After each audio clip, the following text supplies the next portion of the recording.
ഇന്ന് തീർച്ചയായും ഓൺലൈൻ തട്ടിപ്പുകളിലും ചതിക്കുഴികളിലും പെടാതിരിക്കാൻ പ്രത്യേകം ശ്രദ്ധിക്കണം. എപ്പോഴും ജാഗ്രത പാലിക്കണം.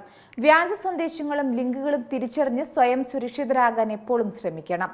ഇപ്പോഴിതാ വ്യത്യസ്ത തരത്തിലുള്ള പുത്തൻ തട്ടിപ്പുകൾ തന്നെയാണ് അരങ്ങേറുന്നത്. ഒടുവിലായി ഗ്യാസ് ബുക്കിംഗിലും വൻ തട്ടിപ്പ് നടക്കുന്നതായി റിപ്പോർട്ട്. നിങ്ങൾ ഗ്യാസ് ബുക്ക് ചെയ്തിട്ടും കിട്ടാതിരിക്കുന്നുണ്ടോ? അല്ലെങ്കിൽ ഏജൻസികൾ ഇൻവോയ്സ് മടക്കി അയക്കുന്ന രീതിയുണ്ടോ? എങ്കിൽ സൂക്ഷിക്കണം.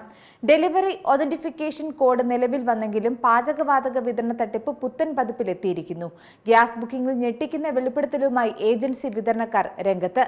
അതായത് നിലവിൽ ഇത്തരം തട്ടിപ്പുകളിലൂടെ ഗാർഹിക സിലിണ്ടറുകൾക്ക് അധിക വിലയ്ക്ക് മറച്ചു വിൽക്കുന്ന രീതിയാണ് വ്യാപകമായിട്ടുള്ളത്. അങ്ങനെ സംസ്ഥാനത്തൊട്ടാകെ മിക്ക ഏജൻസികളുടെയും വിതരണക്കാർ കരിഞ്ചന്തയിൽ ഗ്യാസ് വ്യാപകമായി മറിച്ചു വിൽക്കുന്നത് തകൃതിയായി നടക്കുന്നുണ്ടെന്നും പറയുന്നു. എന്നാൽ ഇതിലെ പ്രധാന കാര്യം എന്തെന്നാൽ പല ഏജൻസിയുടെയും അറിവോടെയാണ് വിതരണ വാഹനങ്ങളിലെ ജീവനക്കാർ മുഖേന മറിച്ചു വിറ്റ് വിൽപ്പന നടത്തുന്നത്. വലിയൊരു ലാഭം തന്നെയാണ് ഇതിലൂടെ ഇവർ കൊയ്യുന്നത്. പശ്ചിമേഷ്യൻ യുദ്ധ സാഹചര്യത്തെ തുടർന്നുള്ള ക്ഷാമം മറയാക്കിയാണ് ഇത്തരത്തിൽ വെട്ടിപ്പ് തകൃതിയായി നടക്കുന്നതെന്നും പറയുന്നു. പക്ഷേ ഇപ്പോൾ യുദ്ധാന്തരീക്ഷമെല്ലാം പൂർണ്ണമായി മാറിയെങ്കിലും ഒരു പരിധിവരെ പാചകവാതക ക്ഷാമം കുറഞ്ഞിട്ടുണ്ട്. എന്നാൽ വിതരണത്തിലെ നിയന്ത്രണങ്ങൾ നിലനിൽക്കുന്നതുകൊണ്ട് തന്നെ ചൂഷണ സാധ്യത വർദ്ധിക്കുന്നതിന് കാരണമാകുന്നുണ്ടെന്നും റിപ്പോർട്ടുകൾ പറയുന്നുണ്ട്. നിലവിൽ നഗരങ്ങളിൽ 25 ദിവസവും ഗ്രാമങ്ങളിൽ 45 ദിവസവും കഴിഞ്ഞേ ഗാർഹിക LPG ബുക്കിംഗ് സാധ്യമാകൂ. എന്നാൽ ഇവിടെ തട്ടിപ്പുകാരുടെ രീതി എന്ന് പറയുന്നത് മാസങ്ങൾ കൂടുമ്പോൾ മാത്രം സിലിണ്ടർ ബുക്ക് ചെയ്യുന്ന രീതിയെ അല്ലെങ്കിൽ അങ്ങനെ ഉപയോഗിക്കുന്നവരെ കൃത്യമായി അറിഞ്ഞ് ഗ്രാമങ്ങളിൽ 45 ദിവസത്തിലൊരിക്കലും നഗരപ്രദേശങ്ങളിൽ 25 ദിവസത്തിലൊരിക്കലും ബുക്ക് ചെയ്യിപ്പിക്കും.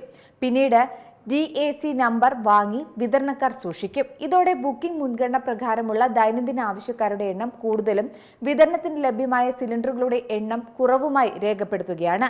ബുക്ക് ചെയ്ത ഉപഭോക്താക്കളിൽ പലർക്കും സിലിണ്ടർ മനഃപൂർവ്വം നൽകില്ല എന്നതാണ് ഇതിലൂടെ ലക്ഷ്യമിടുന്നത്.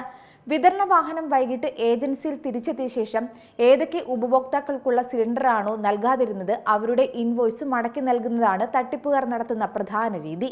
എന്നാൽ ഗ്യാസ് ബുക്ക് ചെയ്ത ആരും തന്നെ ഇത് തിരിച്ചറിയുന്നില്ല.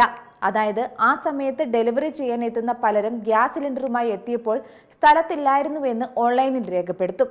ഉപഭോക്താവ് അൺഅവൈലബിൾ ആയതുകൊണ്ട് ഇൻവോയ്സ് നമ്പർ റിട്ടേൺ ആയതായി ഫോണിൽ മെസ്സേജ് അയക്കും. എന്നാൽ പലരും ആ മെസ്സേജുകൾ പോലും വായിച്ചു നോക്കാറില്ല. അതിനാൽ ഈ തട്ടിപ്പ് വിതരണക്കാരെ ഒട്ടും ബാധിക്കില്ല. എന്നാൽ പ്രശ്നം ഉന്നയിക്കുന്നവർക്ക് അല്ലെങ്കിൽ ചൂണ്ടിക്കാട്ടുന്നവർക്ക് മാത്രം സിലിണ്ടർ നൽകുന്ന രീതിയും ഇവർക്കിടയിലുണ്ട്.